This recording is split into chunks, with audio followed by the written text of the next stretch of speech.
Today, this is just from my heart to you. What's shaking, Warfighter Nation? Ron here with Warfighter Ranch and Isaiah 6:8. It's Saturday, and you know what that means. Time for a little SOS, salvation on station, because everyone needs a little close air support from time to time. Big God 6, this is Isaiah 6:8 action. Blackjack, I need a safe house, next mission time now. Full send, over.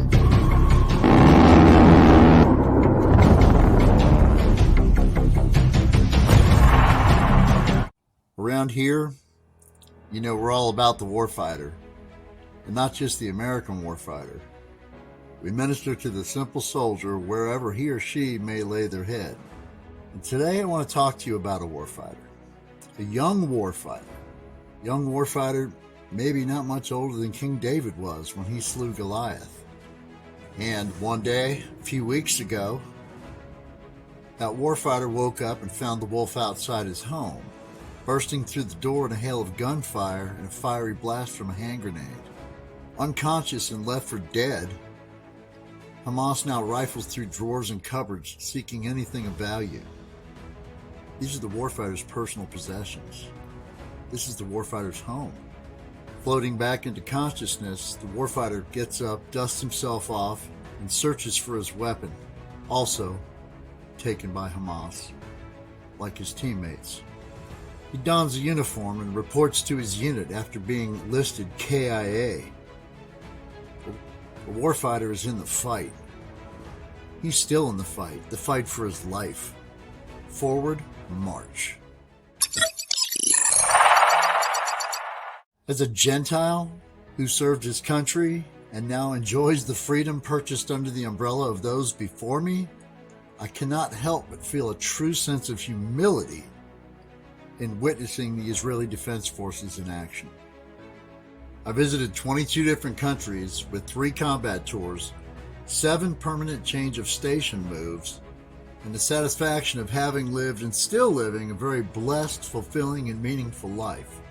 And while we here in America enjoy a level of freedom here in this, our grand experiment of a free republic, we must never forget, even in all our glory, bestowed upon us by God, by the way, that we are not, in fact, God's original chosen people.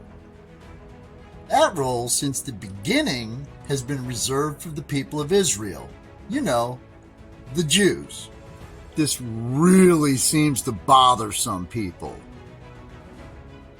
Now, yes, God made a way for us through his son Jesus, for us Gentiles to enter the kingdom. But that's not what I'm talking about here today.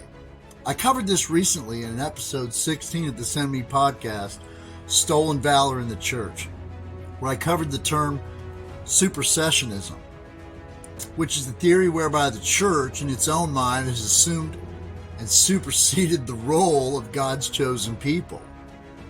This, of course, is no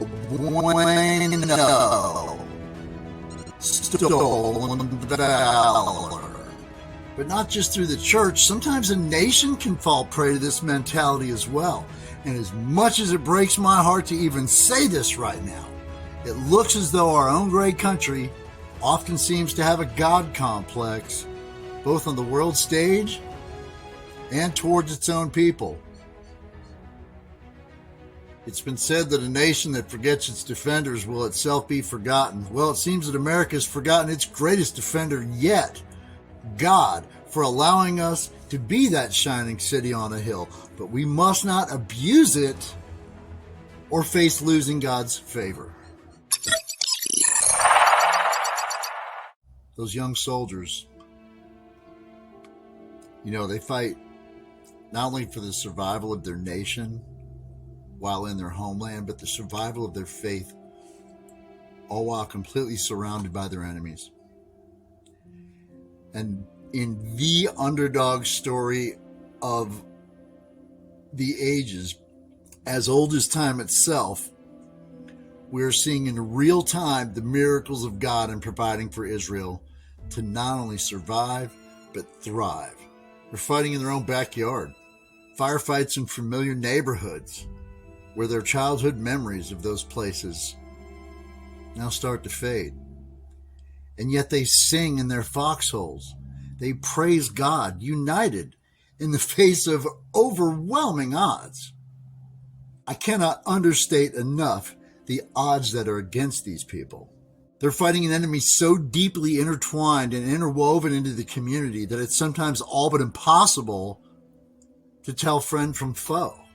Since October 7th, on top of the active IDF forces, over 300,000 additional Israelis dropped what they were doing in their daily lives and left their families to take up arms and serve in the now activated reserves.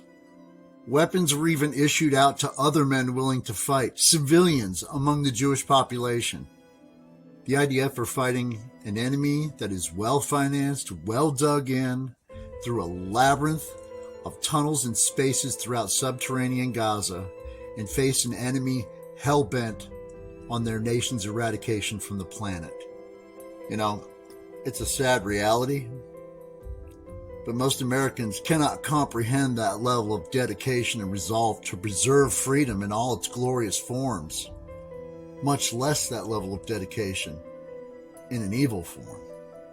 And do you know who they give credit to for their most successful campaigns for thus far? God.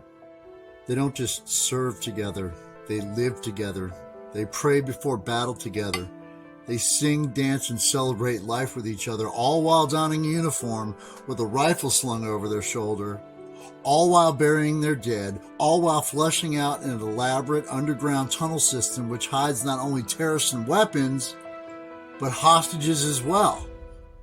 Some IDF members go out every morning searching for teammates or even their own family members, all while enduring guerrilla-style mount warfare, all while facing a parallel global PR war from hell, all while being ridiculed and blamed for fighting to simply exist after 1,300 people were needlessly and ruthlessly slaughtered in an unprovoked attack on a peace festival in a border town. Now, as an American soldier, I most definitely understand pride of service and love of my fellow warfighter, but this is quite literally God's army. The IDF has over 300 miles to clear, seize, and hold via an elaborate underground tunnel system. This is siege warfare, and it is very meticulous, time-consuming, and incredibly dangerous work. It will be a long and sustained effort. Much of this is because international funding for relief, as well as state-sponsored terrorism funding from Iran, has built Hamas's majority of underground tunnel infrastructure, complete with rail systems, lighting, and concrete fortification. Been at this a while now. They're just now getting caught with their pants down on the world stage, which is why they're now seeking sympathy and hiding behind people. Make no mistake, folks, we have never seen anything like this before. This is without a doubt prophetic. All right, final point. Two things. One, I'm not worried. Not even close. Because I know for a fact that God's got this. Well, that and the fact that I've read the end of the book, and neither Hamas nor evil nor Satan himself wins this war. And two, for the last 2 decades, over 20 million warfighters have gone to war and come home after seeing the atrocities of what these people are capable of. We tried to tell you. Some listened. Many did not. And even more, didn't care. And now the divided media is either thrusting that evil in our faces 24/7 to cover this war, or hiding it all and denying it. And I can guarantee to the American public and the majority of the world has not seen the worst of the footage yet. The savagery and barbarism is unreal. The time to choose a side is now. I'm not talking about in any war here on earth. I'm talking about the war between good and evil. My words could never do it justice. So allow me to share it directly from an IDF soldier at the tip of the spear.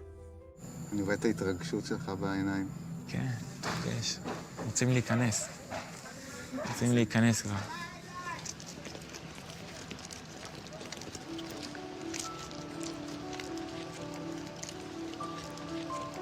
אנחנו פוגשים אותם השבוע בדיוק בין הזמנים, רגע לפני הכניסה המתקרבת לתוך עזה, ורגע אחרי קרב חייהם. בבוקר של 7 באוקטובר הם לחמו מול מאות מחבלים, איבדו חברים טובים ולקחו איתם משם מראות שלא ישכחו אף פעם. פשוט המחשבה הזאת של משפחה שהלכה לישון בשישי בערב, משפחה צעירה, שישבו ארוחת שישי לא יודע, אולי תכננו לפנות אחר כך, השאירו קצת על זה. הלכו לישון, אמרו יאללה מחר נלך לטיול, זה יום שבת, קיץ, סוף הקיץ. נחשוב שב-6-7 בבוקר פתחו מחבלים את הבית שלהם והרגו אותם. פשוט טבחו בהם. ולמה? תהרוג אותי, אין בעיה, אני חייל. אני נלחם איתך, תהרוג אותי. יהיה לך קשה להרוג אותי. קשה מאוד. אבל תהרוג אותי. אני בצבא. אבל אתה בא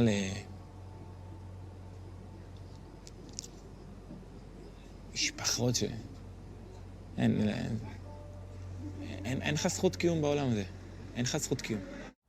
I'll also leave a link below to one of the most epic pre-battle rally speeches from a leader I've ever heard. It is an absolute lightning rod, and you can tell that the wind of God is definitely at this man's back. Okay, I'll give you a little sneak peek right now, because I can't help it.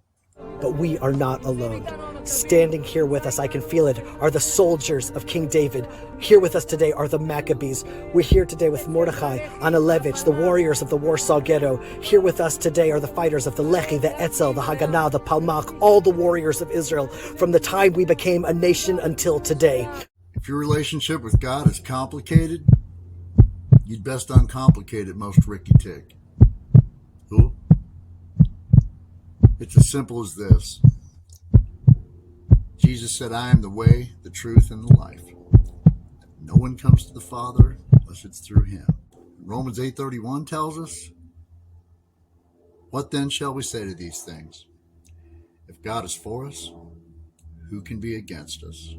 That's it for this message. You got your spiritual chow. Pass it on to the next troop, next mission, time now. Pretty simple to me, and I have a brain injury. See you on the other side. Do not get off on exit 22, over.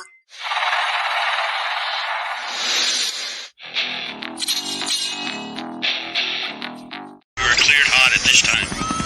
Smoke Vet 6, this is Smoke Jumper 7. Roger that. Next mission, time now.